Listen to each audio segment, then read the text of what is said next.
Hello everyone, and welcome to a review. Today I'm talking about the 2015 miniseries Tut. Tut is a 3-episode miniseries chronicling the life and reign of King Tutankhamun. It was produced by Spike TV, and it features a large cast of famous characters. Tutankhamun is played by Avan Jogia, and Ben Kingsley appears as the High Courtier Ai. We also have Sibylla Dean as Queen Ankhesenamun, Kylie Bunbury as Suhad, and Nonso Anozie as the General Hor-Em-Heb. This is an interesting little series. It was clearly produced in the post-Game of Thrones boom for high-drama historical epics. The show follows an HBO-style template with lots of politicking, violence, and sex. It's presented in a way that is supposed to remind you of more dramatic and high-budget shows. Unfortunately, the resources weren't quite there on this production, and it frequently comes across as a bit constrained, like you are watching a play with limited sets and locations. I don't think we can fault the creative team on that, but it's worth knowing, going in, that Tut is a small-scale production by some comparisons. Frankly, they did a reasonably good job, all things considered. The story mainly focuses on Tutankhamun, of course. We meet him as a child, and then jump forward to his inheritance as king. We see Tutankhamun going through various life crises. He is challenged by friends and enemies. He must battle with foreign powers. He must deal with the lack of a child or heir. And, as always, he must face the challenges of the heart, as relationships conflict and collide within his court. I will talk about the story a little bit later, but first, let's focus on the characters. Tutankhamun himself is played by Avan Jogia, and he does a reasonably good job with the material available. In the context, I find Jogia's performance quite convincing, and we can give him credit for that. That being said, I do have concerns with how this character is written. The characterization of Tutankhamun is interesting. It presents the king as a semi-action hero type of figure. Not too extreme, but a lot more dynamic than you would expect from the boy king, quote-unquote. I think I see where they got this idea.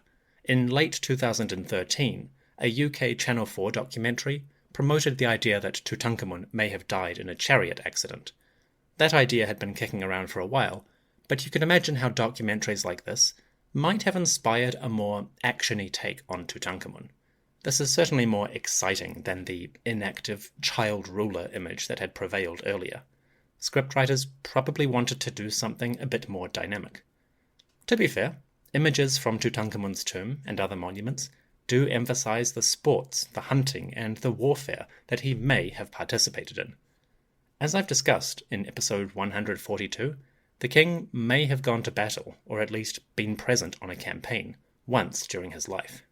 So the show gives Tutankhamun an active, confident persona. We particularly see this in his beliefs. One of the big policies for the historical Tutankhamun's reign was the restoration of temples and divine images. Curiously, the show presents the opposite view. We see Tutankhamun being frequently in conflict with his high priest, and some of the dialogue suggests that he is more interested in gods like the Aten. I suspect that this subplot was supposed to be bigger in the script, but it got edited down for time, because the characters make reference to religious ideas and conflicts that have not been adequately established in the show. The casual viewer might be quite confused. Why is Tutankhamun not supportive of the gods? Again, I don't fault the characterization. We really don't know what Tutankhamun believed. It is entirely possible that, having grown up in royal environments and shaped by his relationship to power, Tutankhamun may have believed utterly in the divinity of his person. As he grew into a teenager or an adult, perhaps the king did have moments of fanaticism. I don't fault it, but it's definitely a curious choice. As for Ankhesenamun, this one is interesting. They significantly beef up her role in terms of what we actually know about the queen. In this story, Ankhesenamun becomes a cunning, politicking figure. She schemes against rivals and enthusiastically pursues her grip on power. Sibylla Dean plays the role quite confidently, and I have to give her props for that. That being said, some people may find this characterization controversial, or at least contradictory to the image we have of this queen. Personally, I'm okay with this characterization, and I'll explain why. The images that we have for Anges and Amun, the surviving records, tend to be royal or formal imagery.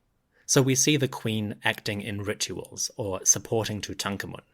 She is there as a background figure who encourages her husband as the pharaoh. The problem is, these are carefully curated images that are presenting a very specific picture of the ruling lady. They don't actually convey anything about Anges and Amun's personality. So what I'm saying is, we really don't know much about Anges and Amun as a person, an individual. With that in mind, we can't really say that she was not a cunning political figure. And if we base our characterization solely on the art, then we are obeying a carefully curated and selective image of this person. At the end of the day, the decision to write Anges and Amun in this way was probably done to introduce more conflict to the story. If the queen was too supportive or too encouraging of Tutankhamun directly, that would rob the script of essential drama, not to mention denying Anges and Amun herself essential agency. So I can see why they made this decision, and broadly speaking, I'm in favour of it. Again, I think Sibylla Dean plays the role quite well, and if you leave aside any reservations about the historical image of Anges and Amun, this version of the character is quite interesting to watch. So Tutankhamun and Anges and Amun deviate from their historical portraits. At the very least, this version is interesting to watch in many respects. Unfortunately, we can't say the same about Ai and Horemheb. I have some real issues with the way Ai and Horemheb are written, or rather, how they are underwritten. Ai is played by Ben Kingsley, who, honestly, kind of sleepwalks through the role. For the most part, he stands around, looks somber, and occasionally offers a piece of sage advice. I'm not sure if that was a directorial decision, but the characterization is terribly flat, certainly too much to really shine in the actor's hands. Granted, Ai does not need to be a villain, he doesn't need to chew the scenery, but this version of the character certainly lacks charisma or much of a personality. It's sort of the opposite problem to what we saw with Tutankhamun and Anges and Amun.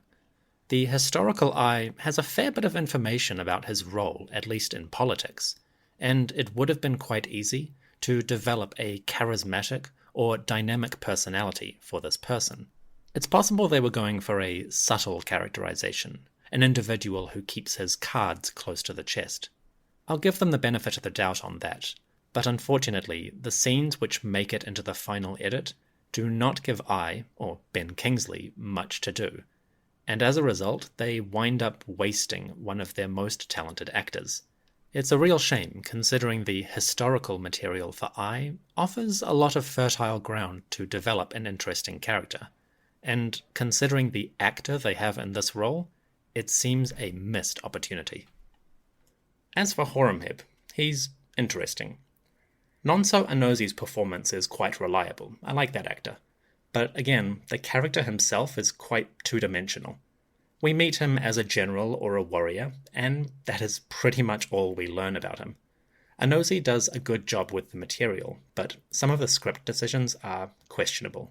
For example, minor spoilers, we do see Horemheb fomenting a small rebellion against Tutankhamun and challenging the pharaoh's competence. That's an interesting choice, I suppose, but again, the script just doesn't do much with the character. They give Horemheb the semblance of an arc. He starts out as a rival, potentially a threat to the king, and he slowly develops as the story progresses. So clearly there was an attempt to give this character a bigger role, but this version of Horemheb is strangely flat. No personal life, nothing deeper than general plus warrior. It's quite strange when we find Tutankhamun and Anges and Amun are characterized much more richly than their monuments, but people like Ai and Horemheb are just as flat as the images we see in their tombs. It's a curious choice. Again, I wonder if there was more material in the script that got edited down for time, but overall, Ai and Horemheb do not shine nearly as much as you would expect with these actors. As for the production as a whole, well, it's kind of a mixed bag. The storyline of the series focuses a lot on a war with a foreign empire called the Mitanni. That's based in some history. We know the Mitanni were a major political entity around this period, but their conflicts with Egypt were mostly in the past. And by the time Tutankhamun came to power, the Mitanni were really fading as a political force. Leaving that aside, even the basic plot about the Mitanni is kind of silly. They're very poorly defined, and they seem to be everywhere.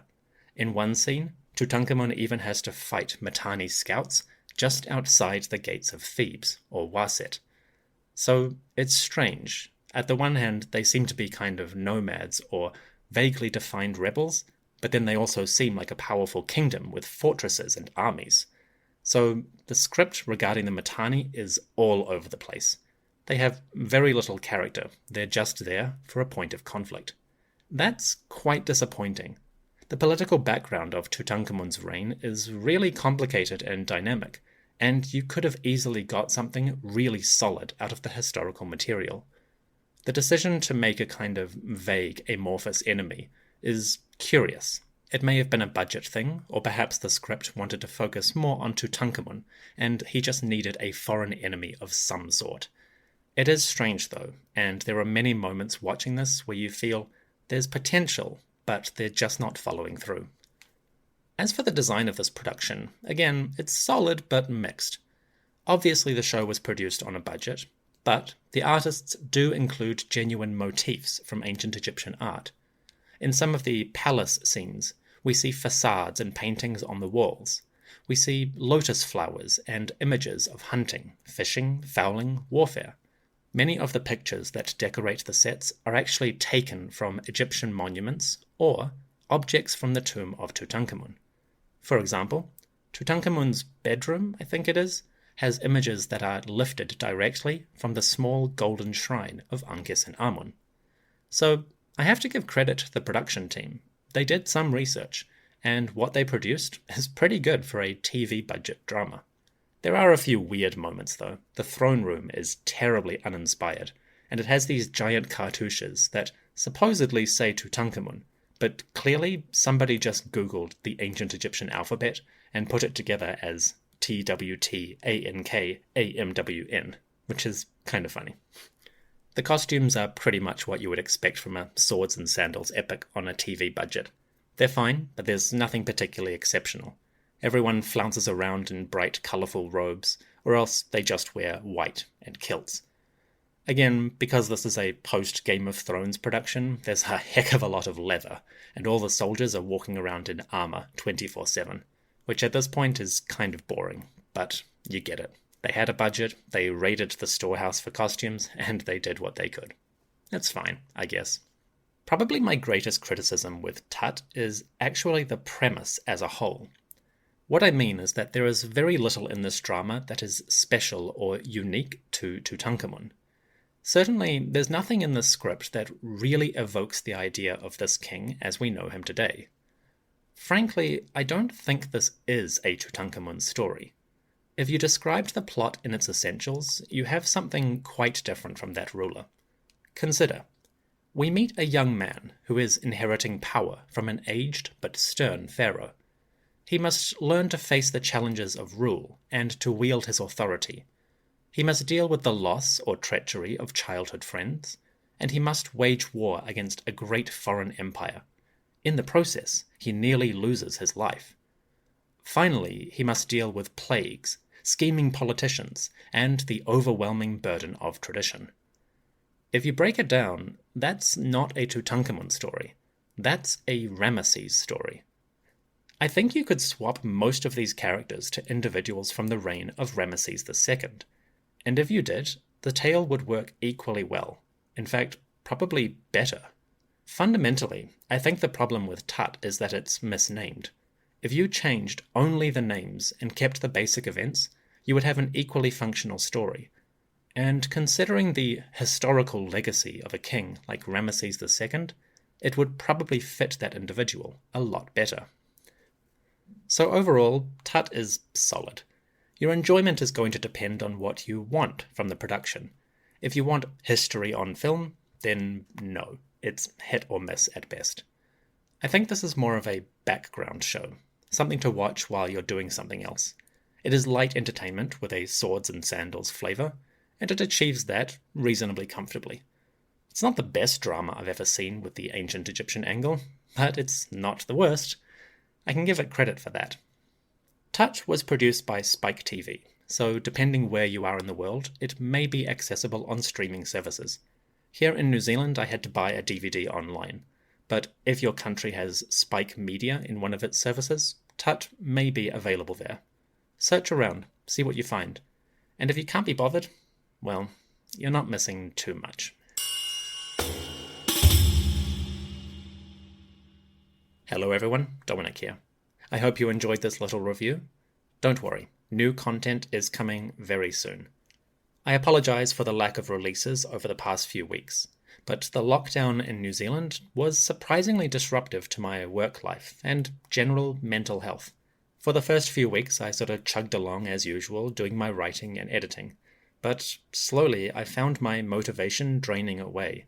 As the lockdown persisted week after week, I eventually became quite bored and wound up having to take some personal time just to get back into shape. So if you've been missing the ancient Egyptian content, I do apologise.